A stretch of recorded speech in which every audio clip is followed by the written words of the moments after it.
글루탐산 나트륨, 흔히 MSG라고 알려진 이 화합물은 음식의 풍미를 향상시키기 위해 널리 사용되는 첨가물이다. 글루탐산 나트륨은 자연에서 발견되는 글루탐산의 나트륨이므로 화학식은 COH8에노사NA이다. 이 화합물은 식품의 감칠맛을 더해주지만 특히 신경계에 미치는 흥분독성적 위험이 제기되고 있다. 글루탐산 나트륨은 자연적으로 많은 식품에 존재하는 아미노산인 글루탐산의 염이다. 글루탐산은 우리 몸에서 중요한 신경전달물질로 작용하며 뇌의 정상적인 기능에 필수적이다. 글루탐산의 화학식은 COH9에노사로 이는 단백질을 구성하는 20개의 아미노산 중 하나이다. 글루탐산이 글루타메이트 수용체와 결합하여 신경신호를 전달하는 과정은 신경계의 정상적인 기능을 유지하는 데 필수적이다. 그러나 과도한 양의 글루탐산이 존재할 경우 신경세포에 과도한 자극을 주어 손상을 일으킬 수 있다.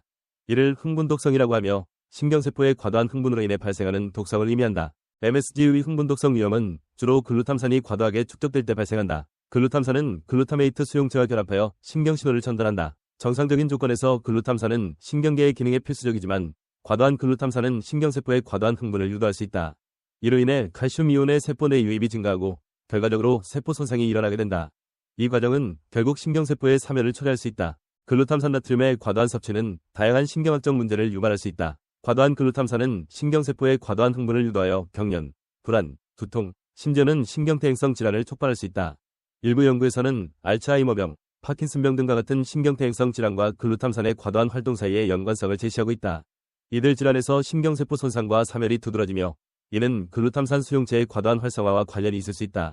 흥분독성의 메커니즘은 복잡하고 다차원적이다. 기본적으로 글루탐산은 신경세포 표면에 글루타메이트 수용체와 결합하여 신경신호를 전달한다. 그러나 과도한 글루탐산이 존재할 경우 수용체의 과도한 활성화가 일어나게 된다. 이는 신경세포 내 칼슘 이온의 유입을 증가시키고 결과적으로 세포 내 여러 효소의 활성화와 자유라디칼 생성을 촉진한다. 이러한 생화학적 변화는 세포막, 단백질, DNA 등의 손상을 일으켜 신경세포의 사멸로 이어진다. MSG의 흥분독성 위험은 특히 뇌의 특정 영역에서 두드러질 수 있다. 해마, 대뇌피질, 기저혈 등은 글루탐산 수용체가 풍부하게 존재하는 영역으로 이들 부위의 신경세포는 과도한 글루탐산에 의해 쉽게 손상될 수 있다. 예를 들어 해마는 학습과 기억에 중요한 역할을 하는데 글루탐산에 의한 흥분독성은 해마의 신경세포를 손상시켜 인지기능 저하를 유발할 수 있다. 글루탐산 나트륨의 섭취와 관련된 주요 우려 중 하나는 신경계에 민감한 반응이다. MSG에 민감한 사람들은 소량의 섭취에도 불구하고 두통, 메스꺼움, 땀 흘림 등의 증상을 경험할 수 있으며 이는 글루탐산에 의한 흥분독성이 원인일 가능성이 있다. 이러한 개인차는 글루탐산 수용체의 민감도와 관련이 있을 수 있다. MSG의 흥분독성 위험은 특히 특정 인구 집단에서 더 높을 수 있다. 어린이, 노인, 그리고 신경계 질환을 가진 사람들은 글루탐산에 더 민감할 수 있다.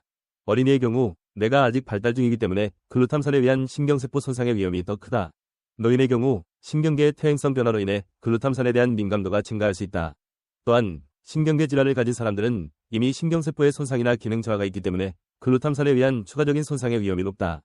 MSG의 안전성에 대한 논란은 오랜 역사를 가지고 있다. 많은 연구들이 MSG의 안전성을 입증하려고 시도했지만 결과는 일관되지 않다. 일부 연구에서는 MSG의 섭취가 신경학적 문제를 유발할 수 있다고 보고한 반면 다른 연구들은 그러한 연관성을 찾지 못했다.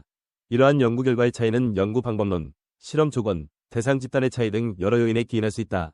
그러나 이러한 불확실성에도 불구하고 많은 전문가들은 MSG의 섭취를 최소화하는 것이 바람직하다고 권고하고 있다.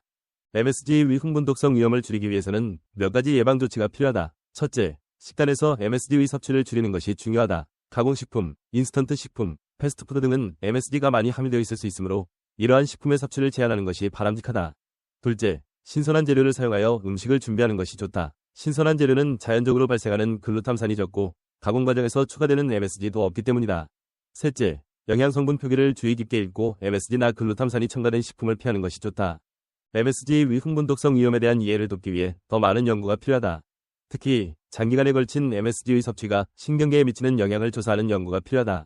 또한 MSG에 민감한 사람들을 대상으로 한 연구는 개인차를 이해하고 적절한 예방조치를 개발하는 데 도움이 될 것이다. 이러한 연구 결과는 MSG의 안전성을 평가하고 식품산업과 소비자에게 유용한 정보를 제공하는 데 중요한 역할을 할 것이다. 결론적으로 글루탐산 나트륨은 음식의 풍미를 향상시키기 위해 널리 사용되지만 신경계에 미치는 흥분독성 위험이 제기되고 있다. 과도한 글루탐산은 신경세포의 과도한 흥분을 유도하여 세포 손상과 신경계 질환을 유발할 수 있다. 특히 어린이, 노인, 신경계 질환을 가진 사람들은 글루탐산에 더 민감할 수 있다. 이러한 위험을 줄이기 위해서는 MSG의 섭취를 줄이고 신선한 재료를 사용하며 영양성분 표기를 주의 깊게 읽는 것이 중요하다. 더 많은 연구를 통해 MSG의 안전성을 평가하고 적절한 예방조치를 개발하는 것이 필요하다. MSG의 흥분독성 위험에 대한 이해를 바탕으로 건강한 식습관을 유지하는 것이 중요하다.